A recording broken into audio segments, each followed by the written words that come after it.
Good morning. One of the most frequently asked questions that I get is, how do you eat vegetables for breakfast? People think I'm nuts, but one of our favorite go-tos at our house, hubby pants included, is cabbage. This is just a little baby cabbage, but I'm going to show you what we do with it. And I've already put some of the Bragg's organic sprinkles into the pan, and it's sauteing in water. It's getting a little bit dry there, so I'm going to add just a little bit more. Keep it nice and warm. But those herbs are going to just infuse into the cabbage, and it's going to be delightful. We're also going to add 2 little pop-outs of the cilantro, 2 little pop-outs of the garlic, and 2 little pop-outs of the basil. And you can tell it's popular. I use it more often. These are new. I just barely got home and I'm already down for. And I've used 2 of these already, of the ginger. So I will add those and come right back. Okay, I've got those in the pan. They're frozen. Get them in the frozen section at the grocery store. So just pop them in there and let them saute around a little bit while you cut up your cabbage. I'm also going to grab an onion. Now I've already got the cabbage broken up over here, as you can see. In fact, I've got some scraps over here we're going to use for our next recipe. I don't ever throw the good scraps away. They make great vegetable broth, but I cut up the cabbage very small because my husband has a texture issue and he doesn't like things that are big. He will eat all the vegetables I can puree and he can't see, or they have to be at least diced minimally. And then the onion is, I'm going to show you a real easy trick of how to cut that so you don't cry, because it goes by really, really quick and fast. Okay, so the trick that I use is, after I peel out the outer part of the onion, I cut it down the middle straight so that the rings are looking like this on the inside. So basically from the top to the bottom. And then I hold it real tight and I make some little tiny cuts this way. You know, you might already do this.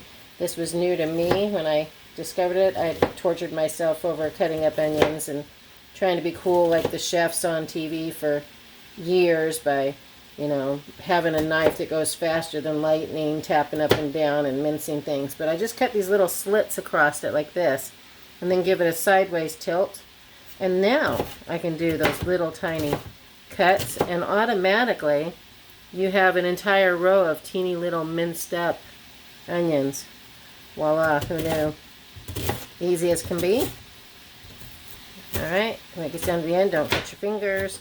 If you tilt your fingers in, they say to roll them because you'll never hit your knuckles. I don't know why, but that's the way it is. So, okay, so easy enough. Everything's going to go in the pan now.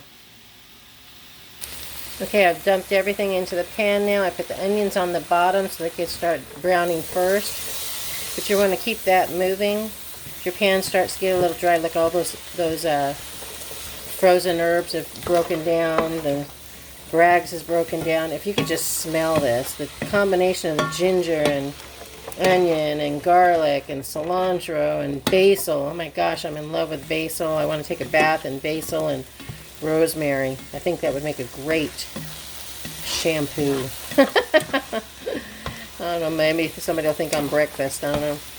Anyway, so this is easy to make up a bunch of this. This is only a half of a baby cabbage. We do this full pan sometimes. And you can make it up, and depending on how much you cook it, you can keep it as crunchy or as soft as you want. But the nice part is it holds up well in the refrigerator for days. So you can literally make up a big bunch of this, and then in the morning just pull out a big huge serving and warm it up in a pan and serve it with your oatmeal. That's what we're going to have with today. Actually, I remember that buckwheat that I made a recipe for a little while back with the green chilies and stuff in it. I posted that on YouTube as well. That one is what I'm going to serve on the side of this. Now, my husband does not like spicy, so I'm going to be making him just some regular oatmeal to go with this. All right. I want to mention a little bit about the water sauteing. See how this is starting to get a little dry again, and that's perfectly fine for this point of the cooking. But if you ever do need to add more water, it's as simple as just pouring in just a titch. if there was any in there. That was impressive. I thought I had some in there. Now I do. Okay, so just pour a little in there and it kicks right back up again. When you are cooking with oil, let's just talk about that for a second. When you're cooking with oil, you can go through ounces and ounces and ounces of adding oil, and it just adds so many dead, useless calories to your meal. And as Dr. McDougall says, the fat you eat is the fat you wear. And I can get the same results in even faster time with less. I mean, does that look anything but delightful? It's got all those flavorings, savory on there, and you're not going to miss the oil at all, not a bit. Hubby Pants decided he wanted potatoes with his cabbage this morning, so that works with the program perfectly. And I just happen to have this giant bag of potatoes that I cooked in the crock pot, ready to go in the refrigerator. I just have to dice them and warm them up. You ever feel like you're going to cut off a finger cutting a raw potato? This is just the simplest way. These cooked potatoes just cut up so easy and so fast.